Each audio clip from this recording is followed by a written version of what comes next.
Hey horticultural heads, gardening geeks, hope you're doing well. It's June 2024. It's been probably one of the worst Junes I can remember. Weather's been miserable. A lot of people have been complaining about the lack of flowers in the garden, and it brings up the old question of something called the June gap. Is it a thing? I don't think it's a thing. And I'm going to come up with a list of plants to prove that. Let's bust this myth. There's lots and lots of different plants to choose from these days. Maybe it was something from the past, but we've got a really big repertoire of unusual plants to choose from. So hopefully you'll get some good ideas from this, and you can light up your garden in June. Let's get on with it. Hello, and welcome to Plant Revelations. Today I want to talk to you about something called the June gap, which you often hear about on like Gardener's World, in magazines and stuff.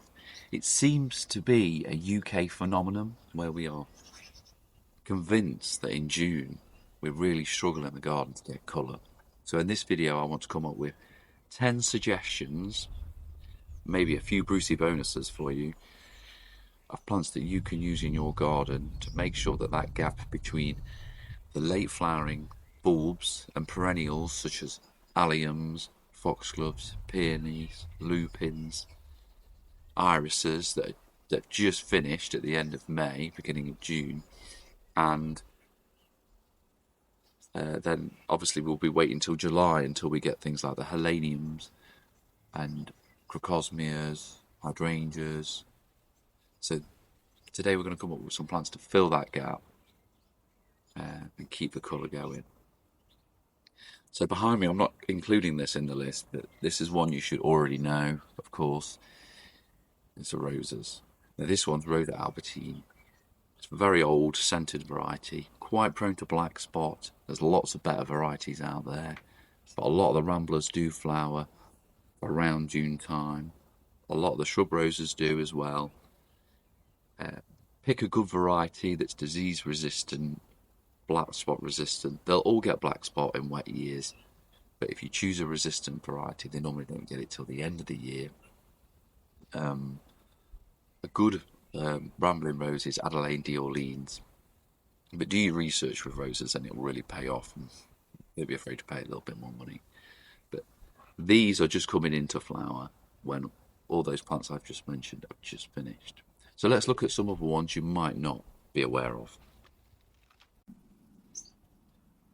So this next one is one called Allium Christophii, or also known as Allium albopilosum, which is a bit of a mouthful, and it's really flowers for the whole of June. It's one of the alliums I like to use the most in designs. Most people use one called Purple Sensation, which is a lovely dark purple one, and it's about sort of medium height, waist height, I would say, really dark, rich purple flowers. But unfortunately, it does not flower very long, a week or two max. It does look great, whereas the Allium Christophii tends to flower after the Purple Sensations and some of the hybrids with the Purple Sensation, like Firmament and Purple Rain. So it's just starting now in June, and it gets bigger all the way through June. And if you get some long-lived established plants and they're happy, the heads will get to the size of a football, and they're only around about knee height, so they don't tend to fall over so much. A lot of my clients like to dry the seed heads and use them, spray them silver, or use them as dried flowers in the winter. But it's a great allium to have, and I think it carries on that succession with your late spring flowering bulbs. That's number one. Number two is this one, Kniphofia Fiery Fred. Now there's loads of different pokers, I nearly fell over there. Loads of different pokers that are fantastic in the garden, and they can flower from almost as early as May all the way through to December, depending on the variety you choose. There's even one called Christmas Cheer that flowers December, January. But Fiery Fred is a good one. Flowers for a good long time. Starts in June. It's got a nice mid-orange. It's not got that classic red to white, which I think people find a bit vulgar. It's all one colour. Works really well with things like Geranium Patricia, Cursum, things like that.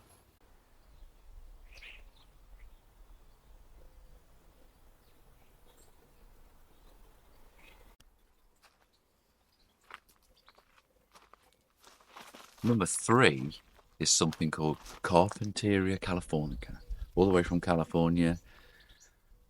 Fantastic plant, really underused. I barely ever see this plant in other people's gardens. I grew this from seed, and it is quite easy to grow from seed.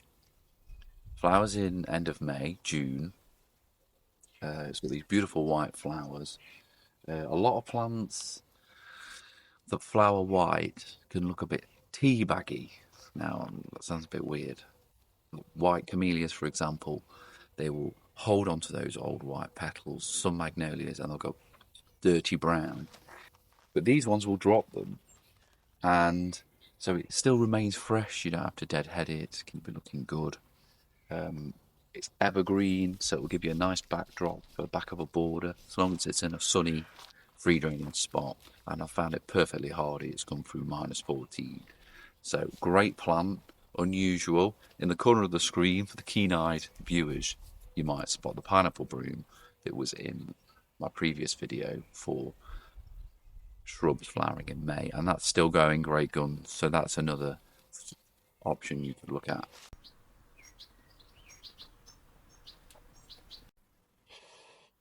This plant is a little daisy from Mexico. It's called Erigeon Karvinskianus. Now, you might have noticed in that first clip that I showed you a picture of a oxeye daisy, which is Leucanthemum vulgar, Britain's native daisy, which is looking pretty good this time of year as well. That's a great option, but a lot of people see that as a bit of a weed because we get it in the hedgerows and in the meadows, and they don't want it in their garden. But this one's an absolute beauty. It will self-seed into like pavings and rockeries. It's got this beautiful sort of two-toned effect, where the flowers tend to open white and fade to pink. So it gives you that impression of having two different colours on the same plant. It will flower from now, end of May, beginning of June, all the way through to September, non-stop. It is a fabulous plant.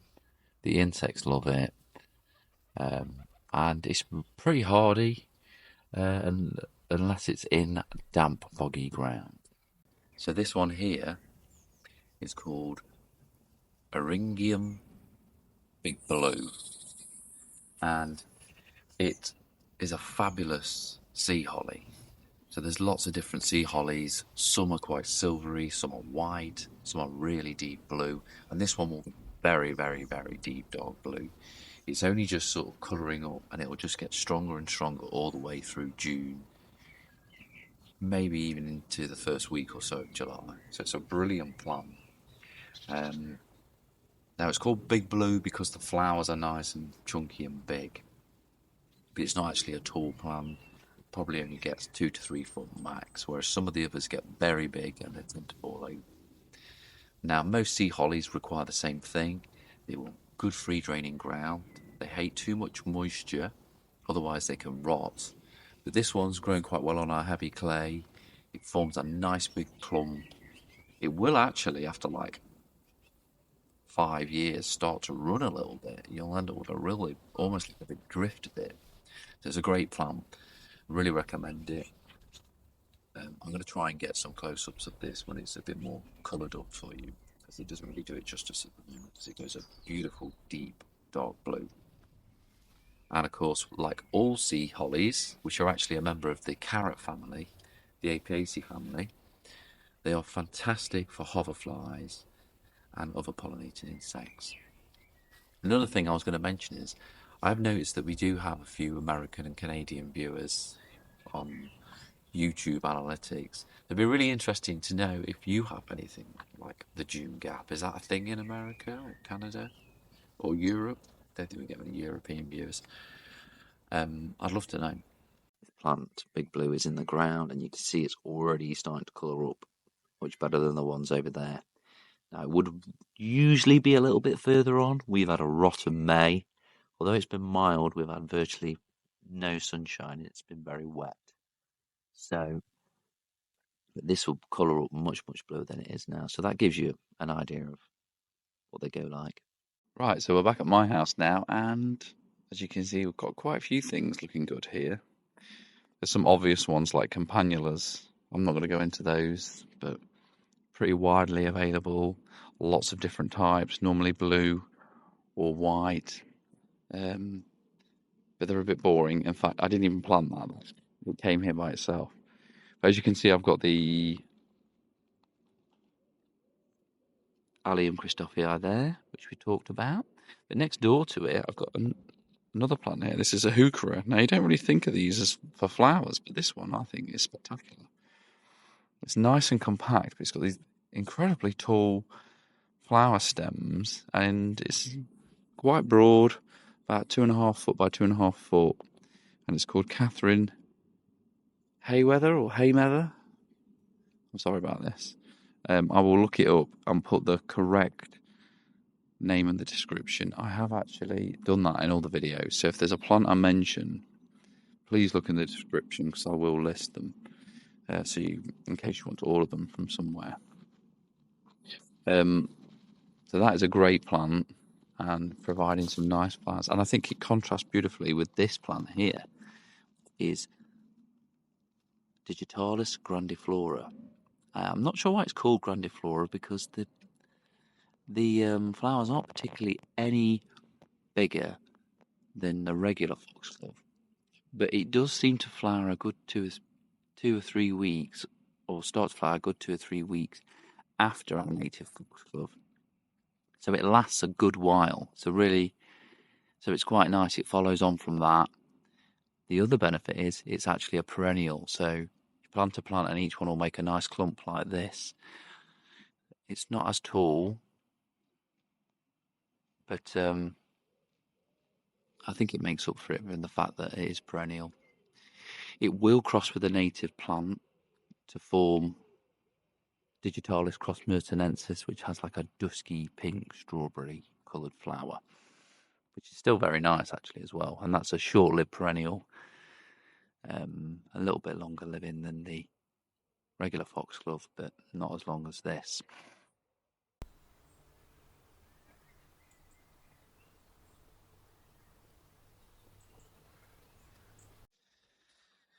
This weather is awful, truly awful. If you ever wonder what British weather's like, it's terrible. Rains all the time.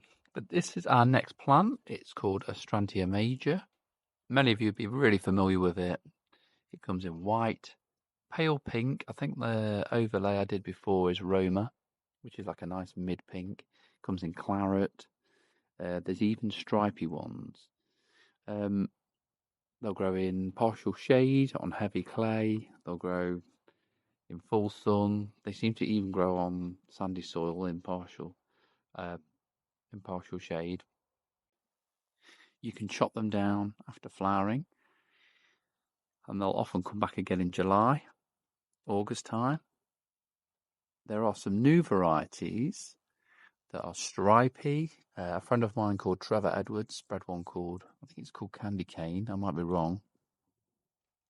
He's also bred some astonishing new varieties where the flowers are almost the size of the palm of your hand and much deeper, darker, beautiful colours. And the stems are dark on the claret ones, sort of like a blacky purple as well as the flowers. So you imagine a flower almost as big as the palm of your hand. They're really quite impressive, and he's hoping to release those soon. So keep an eye out for them. Yeah. One thing I would say with these is they will self-seed, but often if you spent money on a good name variety, don't let it seed, because you'll have white ones and pink ones coming out of your lovely dark red one, for example. and eventually you'll lose your main plant. Just divide it up, and you can save the seed and sow it elsewhere, and you might get some interesting stuff from it. But just don't let it self-seed in its own crown, a bit like with helleborus. Bit of a Brucey bonus. A lot of people don't like the flowers of these, but I absolutely love them. It's just a shame they're blocking the path. And this is the Phormium tricolor. And I think the flowers, now some forms of Phormium have quite black flowers, but I think these look really quite nice. So just below this Phormium, I have got Geranium Patricia, and that's actually just one plant overspilling on the path. And it flowers for ages. It's been in flower, stops flowering a lot earlier than a lot of the other geraniums. It's been going great guns for about 2 or 3 weeks, and it's going to flower all the way through June. By July, it might look a bit tired. I'll chop it back, and it'll probably flower again. But it's a beautiful dark cerise colour. It's really good. I wouldn't be without it. Not really a massive fan of geraniums, but that and Roseanne is a fantastic plant, but not in flower yet. The two I'll probably always grow. That and maybe palmatum is just over there. So the last one, if I can get in here, one of my favourites, hailing from North America, is this one. It's called Baptisia australis. So it's very much got similar sort of looking flowers to lupins, maybe a little bit sparser. A beautiful deep purple indigo sort of colour, purple blue. Really stunning plant. This green foliage will go bright silver by midsummer. There is a bit of snail damage on it, but nothing like you'd get on a lupin. If this was a lupin on this heavy soil, well, first of all, it won't be able to cope with it. It'd be completely covered in slime and holes, and it'd probably be covered in lupin aphids. So it's a fantastic alternative to lupins. Flowers a bit later. It's a perennial, not a biennial. Just all round, much, much better.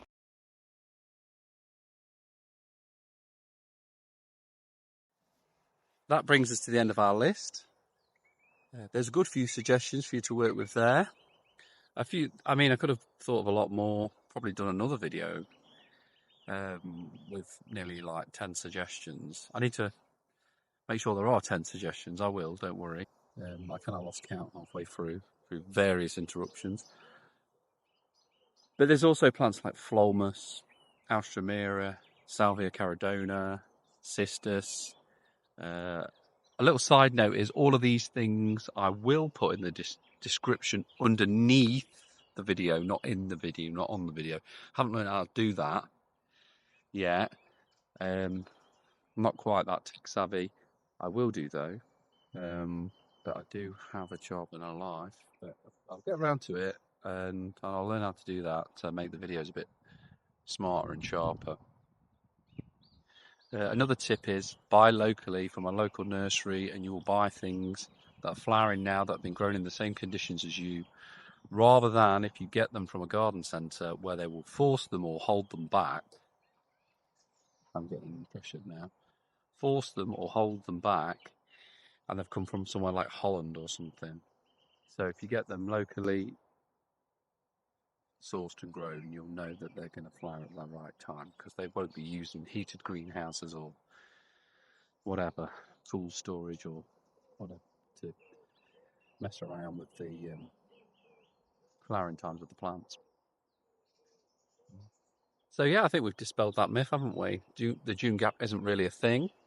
I'm just walking the dog in the last, probably the only few hours of sunlight in the whole of June in the UK. It's pretty bad. It's been raining constantly, and it's going to rain, apparently heavy rain for the rest of today. So hope you dodge the spots.